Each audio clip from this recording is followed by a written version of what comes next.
Good evening investors, आपका बहुत बहुत स्वागत है मेरे नए YouTube channel the black horse of Dalal street में।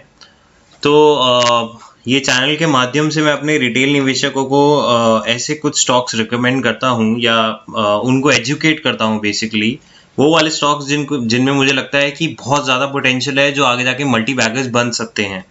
तो डिस्क्लेमर के तौर पे मैं आपको पहले ही सजेशन देना चाहता हूँ कि दोस्तों, ये मैं स्टॉक आपको रेकमेंड नहीं कर रहा हूँ। आप बाय कीजिए, सेल कीजिए, होल्ड कीजिए, ये कम्प्लीटली आप पे है। मैं बस आपको एजुकेट कर रहा हूँ कि ऐसे स्टॉक्स हैं स्टॉक मार्केट में जो दम रखते हैं आगे जाके मल्टी बैगर बनने की। तो शुरू करते हैं। तो मैंने अपने जैसे कि पिछले अपने वीडियो में बताया था, मैंने आपको एक स्टॉक सजेस्ट किया था, सिंकॉम फॉर्मुलेशन। तो सिंकॉम फॉर्मुलेशन जैसे जिस लेवल पे मैंने आपको बताया था 1.68, वो आज उठ के 1.88 या 86 इतने कुछ लेवल पे आ चुका है। एंड आज में भी अगर आप देखें बीएसई पे, तो उसके 40 लाख पेंडिंग ऑर्डर्स थे 3:30 बजे के करीब। जो लास्ट ऑर्डर था उसमें भी 40 लाख पेंडिंग ऑर्डर्स थे। तो सिंकॉम फॉर्मुलेशन जैसे मैंने बताया था एक मल्टी बैगर बन सकता है, और हम उसके रिजल्ट्स का वेट कर रहे हैं और उसको रिजल्ट्स को एनालाइज करके हम आगे उसके बारे में कमेंट कर पाएंगे। तो ऐसा ही एक स्टॉक मैं आज आपके लिए लेके आया हूँ, उसका नाम है ट्राइडेंट ग्रुप का ये स्टॉक है, ट्राइडेंट लिमिटेड। तो ट्राइडेंट के बारे में आपको मैं थोड़ी बहुत पहले आपको इसके बारे में जानकारी दे देता हूँ। तो ये पूरा ग्रुप है, और इनके आप जैसे वेबसाइट पे जाएंगे तो ये काफ़ी प्रोडक्ट्स में डील करते हैं। होम टेक्सटाइल होता है इनका, यार्न रहता है इनका, पेपर इनका रहता है, केमिकल्स और एनर्जी, ये इन सब फील्ड्स में डील करते हैं।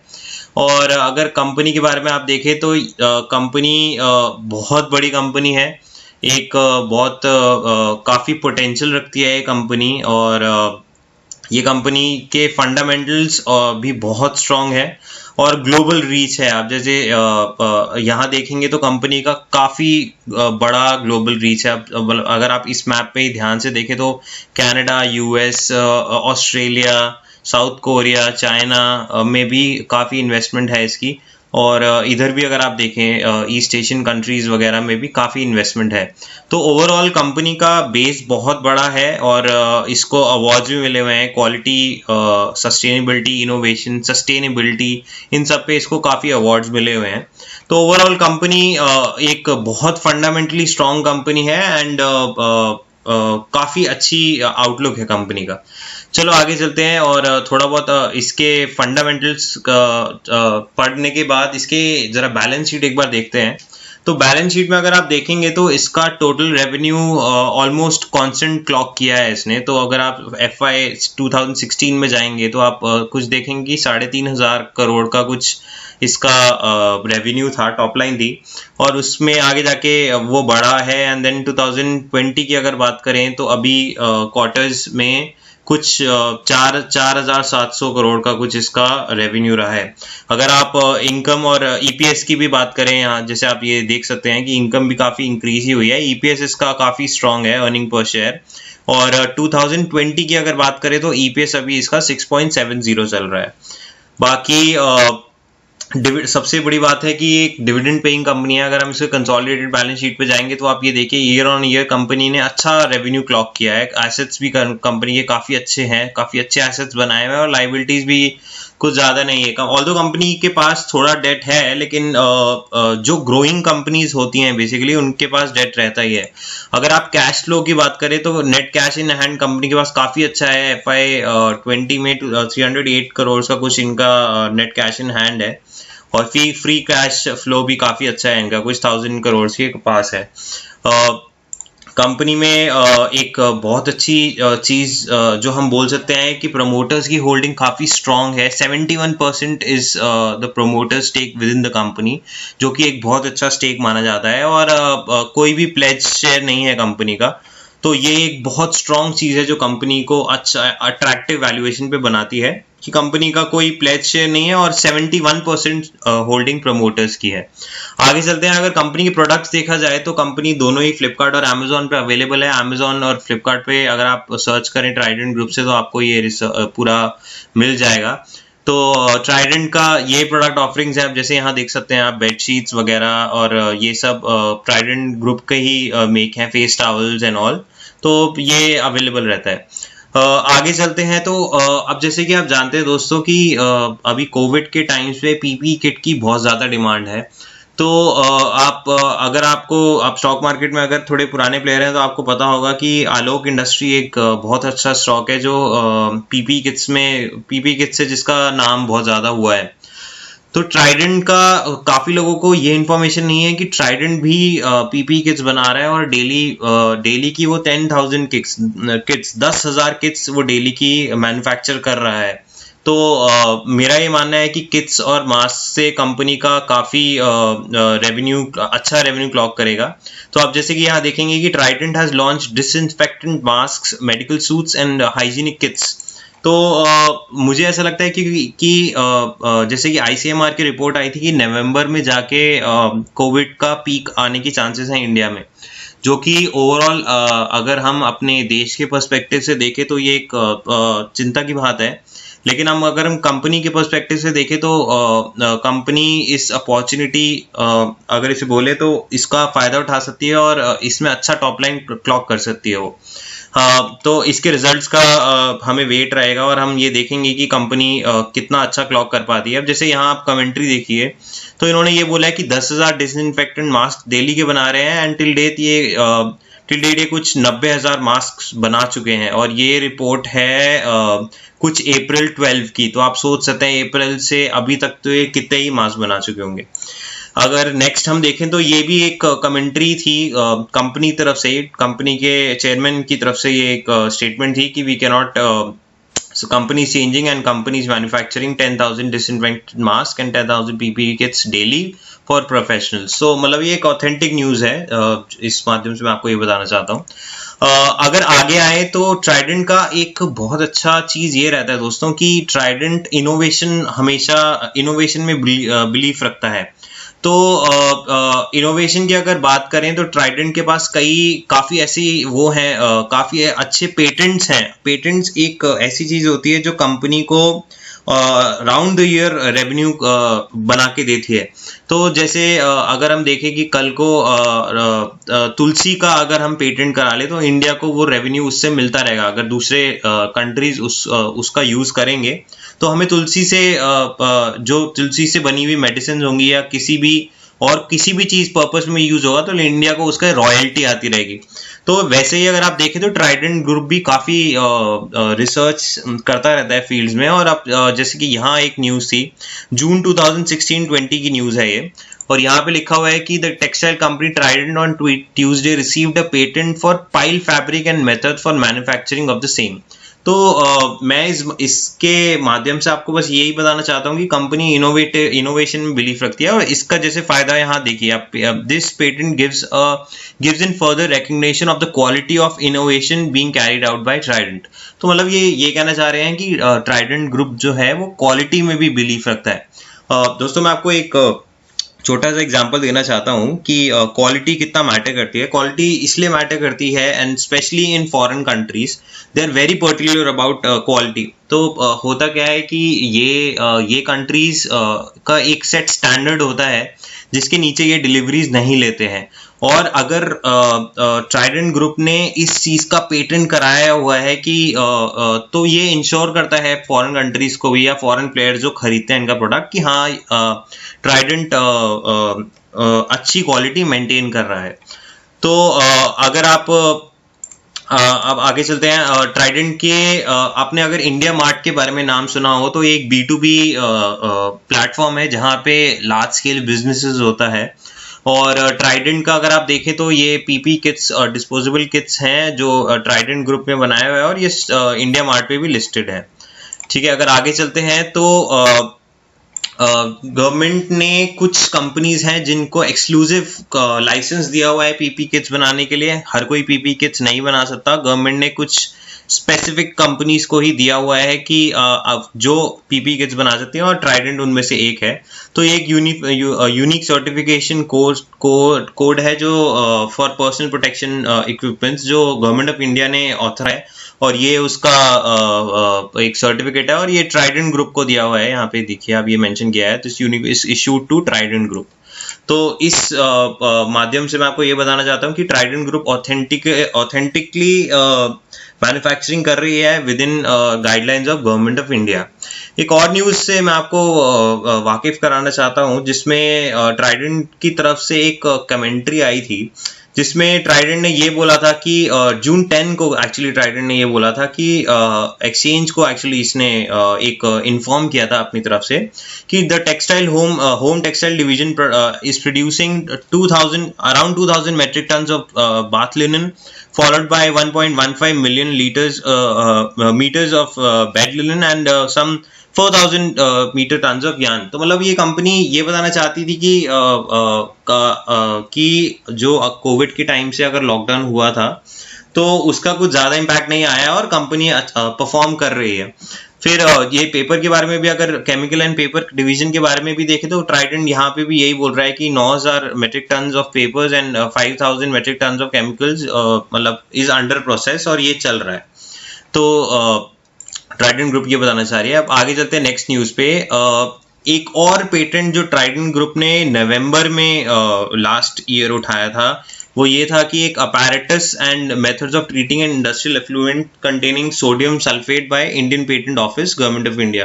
तो मतलब ये इससे मैं आपको यही बताना चाहता हूँ कि ट्राइडेंट ने काफी पेटेंट्स उठाए हुए हैं अपने वर्क से, अपने इससे। तो ये किसको एक आप ऐसे बोल सकते हैं कि एक रिस्पॉन्सिबल कंपनी बनाता है और मैनेजमेंट की एफिशिएंसी को शो करता है कि how management is serious about research and quality. आगे चलते हैं। अब मैं आपको थोड़े कुछ पॉइंट्स बताना चाहता हूँ ट्राइडेंट के बारे में। तो ये कुछ पॉइंट्स थे जो मुझे बहुत इंटरेस्टिंग लगे कंपनी के बारे में। तो जैसे फर्स्ट पॉइंट ऐसा था कि जैसा कि आप जानते हैं दोस्तों कि यूएस और चाइना के बीच ट्रेड वॉर चालू है और काफी टाइम से चल रहा है। एंड 15 सितंबर 2019 को ये न्यूज आई थी कि ट्रेड वॉर जो है उसकी वजह से कि यूएस गवर्नमेंट ने सितंबर 19 2019 को जो ट्रेड वॉर है उसके अंदर जो ये ट्रेड वो है अग्रीमेंट जो है यूएस और चाइना में, उसमें इन्होंने टॉवल्स एंड बेडशीट्स को एक्सक्लूड कर दिया। तो मतलब इन पे रिस्ट्रिक्शंस लगाना चाह रहे हैं US government towels and bedsheets पे। तो मैं आपको ये बताना चाहता हूँ कि इससे ओवरऑल इम्पैक्ट इंडिया के बिजनेस पे पड़ेगा और इसका मैं आपको एक प्रूफ देता हूं। तो ये जो साइट मैंने खोली हुई है इस टाइम, ये यूएस के इंपोर्ट्स का डेटा है। तो यूएस का जो टेक्सटाइल इंपोर्ट्स है ये उसका डेटा है। तो ये जैसे आप देखिए US journal imports by country. तो यूएस जो इंपोर्ट करता है उसका डेटा है। और अगर आप इसमें कॉटन वाले डिवीजन पर जाएंगे तो आप ये देखेंगे कि इंडिया का इंपोर्ट बढ़ा है, मतलब इंडिया का एक्सपोर्ट बढ़ा है in terms of cotton and export बढ़ा है कहाँ, यूएसए को एक्सपोर्ट बढ़ा है और यूएसए ज्यादा इंपोर्ट कर रहा है अब इंडिया से विज़ चाइना। तो मतलब ये इस न्यूज का बस यही बताना था कि इंडिया की जो एक्सपोर्ट है वो बढ़ रही है because of this trade war. आगे चलते हैं। एक और पॉइंट था जो मुझे बहुत ज्यादा अट्रैक्ट किया कंपनी के बारे में कि उस पॉइंट को डिस्कस करने से पहले दोस्तों मैं आपको दो चीजें बताना चाहता हूँ। एक होते हैं ब्राउन फील्ड एक्सपेंशन और एक होते हैं ग्रीन फील्ड एक्सपेंशन। तो ब्राउन फील्ड और ग्रीन फील्ड में यही फर्क होता है कि ग्रीन फील्ड एक्सपेंशन जो होते हैं वो बिल्कुल स्क्रैच से स्टार्ट करती है कंपनी। तो ये वो वाले प्रोजेक्ट्स होते हैं जो जिसमें कंपनी ने कुछ स्टार्टिंग में कुछ नहीं मिलता है उन्हें और वो बिल्कुल स्क्रैच से स्टार्ट करते हैं। सो फॉर इंस्टेंस अगर कंपनी ने कहा कि हम यहाँ एक न्यूक्लियर पावर प्लांट लगाएंगे और ये ग्रीन फील्ड प्रोजेक्ट होगा, तो ग्रीन फील्ड प्रोजेक्ट में ऐसा रहेगा कि कंपनी बिल्कुल स्क्रैच से स्टार्ट करेगी, वहां कोई स्ट्रक्चर्स नहीं होंगे, सिर्फ बैरन लैंड होगा और वो बैरन लैंड पे पूरा एक न्यूक्लियर पावर प्लांट बनाएंगे। वेराज अगर हम ब्राउन फील्ड एक्सपेंशन बोले तो ब्राउन फील्ड एक्सपेंशन में ये होता है कि कंपनी के पास पहले से कोई ना कोई इंफ्रास्ट्रक्चर होगा और वो उस पर ही फिर आगे कंस्ट्रक्शन करेंगे। तो यहाँ एक बहुत इंटरेस्टिंग न्यूज है जो ट्राइडेंट के बारे में मुझे पता चली, जिसमें ये लिख रहा है कि company has done a in order to support backward integration, the company has enhanced capacity utilization of home textile division। और ये नवंबर की न्यूज है, आई थिंक नवंबर या लास्ट दिसंबर की न्यूज है। The company is undertaking a brownfield expansion in yarn segment at Budhani, MP। The new yarn plant is scheduled to commence in 2021। तो मतलब यहाँ ये बताना चाह रहे हैं कि कंपनी का एक नया ब्राउनफील्ड एक्सपेंशन प्रोजेक्ट है जो 2021 में स्टार्ट हो जाएगा एंड पोस्ट एक्सपेंशन, मतलब ये प्लांट बनने के बाद, this will add approximately of ₹1170 CRs of revenue to existing top line of the company. तो मतलब जब ये प्लांट कमीशन हो जाता है और ये जब प्लांट की वर्किंग स्टार्ट हो जाती है तो आप एक्सपेक्ट कर सकते हैं कंपनी को कि एक 11,000 का रेवेन्यू क्लॉक करेगा। एक और बहुत इंटरेस्टिंग चीज ट्राइडेंट के बारे में मुझे पता चली, तो मैं आपके साथ शेयर करना चाहता हूं कि कंपनी ने एक और डिस्क्लोजर निकाला था कुछ पिछले महीने, कुछ थोड़े महीने पहले। तो उसमें कंपनी ने ये बोला है कि company is erecting a captive cogeneration system and power plant facility in Budhni MP। तो ये क्या कर रहे हैं कि एक स्टीम जनरेशन पावर प्लांट और पावर फैसिलिटी एक मतलब बना रहे हैं बुधानी में ही, जहां ये इन्होंने नया ये प्लांट लगाने की सोची है। तो ये क्या करेगा कि इनकी डिपेंडेंसी जो पावर उस पे होती है, कंपनीज पे होती हैं, तो इसकी डिपेंडेंसी पावर उस पर कम कर देगा और इनको लॉन्ग रन में मार्जिन पे फर्क पड़ेगा। अब जैसे मैं आपको ये एक एग्जाम्पल के थ्रू समझाता हूँ। लेट्स से अगर एक कार मैन्युफैक्चरिंग कंपनी है और उसको टायर्स वो इंपोर्ट करती है और वो बाहर से इंपोर्ट करती है उस टायर्स को, तो अगर वही कार मैन्युफैक्चरिंग कंपनी वो टायर्स खुद इन हाउस बनाने लगे तो उसका सारा इंपोर्ट का खर्चा बच जाएगा। उसके जो मार्जिन जो बाहर से एक्सपोर्ट वाली कंपनी ले रही होगी वो उनसे वो कट जाएंगे। तो इन ओवरऑल लॉन्ग टर्म के लिए बहुत अच्छा पड़ेगा। तो कंपनी ने एक ये कैपेक्स एक्सपेंशन किया है और मैं एक्सपेक्ट करता हूँ कि कंपनी 2021 में बहुत अच्छा रेवेन्यू क्लॉक करेगी। ठीक है, तो आगे चलते हैं दोस्तों। एक ये बहुत इंटरेस्टिंग चीज है जो जून 18 2020 को आई है। तो इसमें कंपनी की तरफ से ये आया है कि कंपनी एक कमर्शियल पेपर निकाल रही है of Indian rupees 500 million and इस कमर्शियल पेपर्स दोस्तों ये वो पेपर्स होते हैं जिसमें कंपनी शॉर्ट टर्म लेंडिंग्स करेगी। तो इसका टाइम पीरियड होता है 70 डेज का। तो 70 डेज के लिए कंपनी ये पेपर्स निकालेगी इन्वेस्टर्स के लिए, और इन्वेस्टर्स इनके फंड्स मतलब इन पेपर्स को खरीदेंगे और वो अपना पैसा देंगे, और इसके बेसिस और इसके रिटर्न्स में इन्वेस्टर्स को 6.25% का रिटर्न्स मिलेगा। और एक और चीज मैं आपको बताना चाहता हूँ कि दोस्तों जितने भी ये कमर्शियल पेपर्स, बॉन्ड्स, डिबेंचर्स वगैरह निकलते हैं, इनकी रेटिंग्स पढ़ना बहुत इंपॉर्टेंट होता है। अगर इनकी रेटिंग्स अच्छी हैं तो उसका ये मतलब हम ये बोल सकते हैं कि कंपनी रिटर्न अच्छा करेगी और कंपनी सही टाइम पे वापस रिटर्न कर देगी। अगर उनकी रेटिंग्स वीक हैं तो एक बार चांसेस है कि कंपनी पेमेंट में डिफॉल्ट कर सकती है, कंपनी नहीं वापस कर सकती। तो आप जैसे कि यहाँ देखेंगे कि credit rating India A1 credit rating agency जो है फिंच ग्रुप कंपनीज ने इसको A1+ क्रेडिट रेटिंग दी है इस कमर्शियल पेपर को। तो आप ये सोच सकते हैं कि इसके माध्यम से हम ये बताना चाह रहे हैं कि कंपनी की एक बहुत अच्छी इमेज है मार्केट में, और समझती है कि आराम से कंपनी इस पैसे को वापस कर देगी। मेरा मानना ये है कि कंपनी ये जो वर्किंग कैपिटल उठा रही है, मतलब जो ये कैपिटल उठा रही है मार्केट से, इसको मोस्टली एक्सपेंशन या डे टू डे यूज के लिए काम करेगी। वो हम आगे पता चलेगा कि उसका क्या है। अगर आज के अगर हम वो देखें, डिलीवरेबल्स देखें और आज के अगर इसका ट्रेड देखें तो 6.93 था इसका जो प्राइस था जिसपे बंद हुआ। All time 52 week high is 8.45 and 52 week low is 3.03। अब आपके दोस्तों दिमाग में एक ये बात आ रही होगी कि अगर कंपनी इतनी अच्छी है और अगर कंपनी के पास इतने सारे प्रोजेक्ट्स हैं और अगर कंपनी इतनी अच्छी फंडामेंटल्स हैं, तो why is it still trading at 6.93।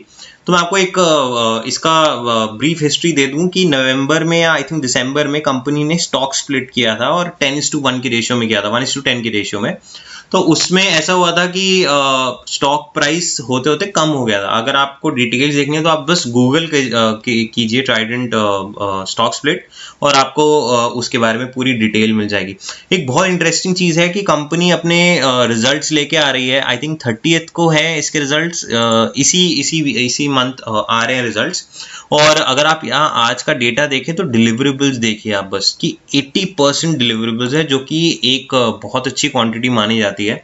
तो यहाँ से हम ये बताना चाह रहे हैं कि कंपनी में लोग एक्सपेक्ट कर रहे हैं कि आगे जाके कंपनी बढ़ेगी, इसलिए ये डिलीवरेबल्स इसके आए हैं। ठीक है दोस्तों, बस आज के लिए इतना ही। अगर आपको कोई क्वेश्चन है ट्राइडेंट के बारे में या पीछे किसी वीडियोस के बारे में क्वेश्चन है, या अगर आप चाहते हैं कि मैं किसी और स्टॉक पे आपकी वीडियो बनाऊं, तो आप प्लीज़ सजेशन बॉक्स में सॉरी कमेंट बॉक्स में आप प्लीज़ सजेस्ट कीजिए। और मैं फिर एक डिस्क्लेमर दे दूं कि आप प्लीज़ इन्फ्लुएंस मत होइएगा इस वीडियो को देख के। आप अपना अच्छी तरह सोचिए और बाय सेल या जो भी आपको करना है वो अपने इन्वेस्टर को कंसल्ट करके ही पूछिए, अपनी अंडरस्टैंडिंग से पूछिए, लेकिन रिसर्च कीजिए। रिसर्च एक बहुत इंपॉर्टेंट चीज़ है जो हम लोग शायद भूल जाते हैं, और उसके बेसिस पे हम अच्छी अपॉर्चुनिटीज मिस कर देते हैं। ठीक है दोस्तों, thank you so much for watching, bye.